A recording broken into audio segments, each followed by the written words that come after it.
سلامونه ملګرو. پاکستان بمقابلہ ائرلینڈ ډومبنی T20 میچ نن شیډول دی جی.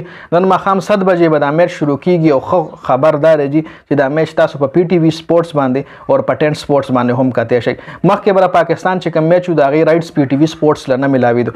PTV سپورټس یو ګورنمنټ چینل دی د پاکستان ګورنمنټ چینل دی چې د سره به دومره فند نو چې د به رایټس اخیستل مطلب یو میچ ته په خپل چینل باندې شوکین و ډېر زیات فیس وي د دې رایټس اخیستل چې کوم وي په لکونو کروڑونو کې وي جي. نو هغه هر یو چینل ولا بیا نشي اخیستی چونکې PTV سپورټس سره دومره فند نو چې هغه د پاکستان میچونو یا د PSL د میچونو هغه رایټس اخیستلي وو. به اکثر ای سپورټس اخیستل چې ای سپورټس یو پرایویټ چینل دی یا 10 سپورټس په اخیستل. نو دا ځل چې کوم د پاکستان او د ائرلینډ کوم میچونه دي نو دا به تاسو له په PTV سپورټس باندې میلاویږي. PTV سپورټس باقاعده د دې رایټس اخیستلي دي. نو سره ټینشن ضرورت نشته. ډېر مرګرو تاسو کولو چې په PTV سپورټس په خی کنه نو بالکل په PTV سپورټس باندې به خی. نن چې بل کوم میچ د هغې په پلیئنگ 11 باندې هم خبره کوو. تاسو را سره هم یو خپل پلیئنگ 11 په کمنټ کې شریکه کړئ. ځکه امیر چې کوم دی د میچ کې نشته. امیر له ویزا پرون میلاو شوې ده او خامخا چې ځینو نن به تلي یا سبا وټ ایور څه ټایم هم ځي.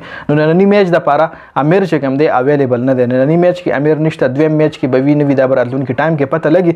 خو ننني میچ کې محمد عامر نشته. امیر په ځای په پلیئنگ 11 کې څوک ورچول پکار دی. ځکه چې خپل ځاني یو پلیئنگ 11 جوړ کړم نو زما پلیئنگ 11 به داسې وي چې بابر او سایم ایوب چې کوم دی اوپنران به ځکه بابر خو اوپننګ نه کوزیږي نه او سایم ایوب ډراپ کولی شي نه ځکه هغه باندې اوس ورلډ کپ دپاره انویسټمنټ روان دی نو ته ډراپ کولی شي نه.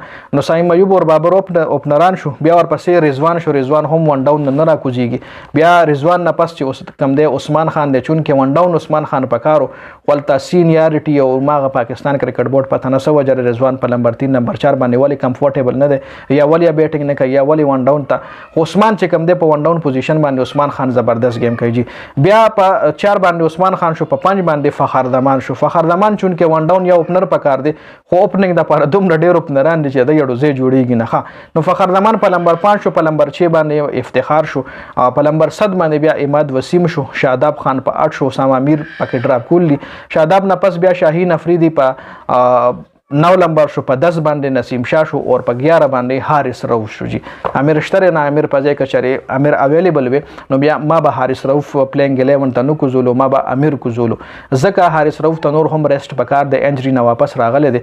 انجری نه علاوه ډایرکټلی داسې مطلب انټرنیشنل میچ لا او دا ګراوند داسې ګراوند چې په دې باندې پاکستان میچونه نه دي کړي. ډبلن چې کوم د ائرلینډ خار دی په ډبلن کې دا ګراوند دی چې په دې کې د پاکستان میچونه له ائرلینډ سره نه دي شوي. په دې ګراوند په نیچر باندې پاکستان نه دی پوي. نو ځکه امیر چې کوم هغه سټرانګ کنټینډر د دې میچ دپاره خو امیر چونکې نشته. نو حارث روف چې کوم دی زما 11 نمبر کلاړي دی. د نه علاوه تاسو را سره هم خپل رای په کمنټ کې شریکول شئ. دا ما چې کوم ټیم تاسو سره شیر کو د نه علاوه تاسو به د کوم ټیم سلیکټ کوئ کوم کلاړي به سلیکټ کوئ کوم به ډراپ کوئ. زما په خیال دا یو بیسټ پلیئنگ 11 دی. نو د ویډیو کتلو زیاته مننه. ویډیو ضرور مخکې ملګرو سره شریکه کړئ. والسلام.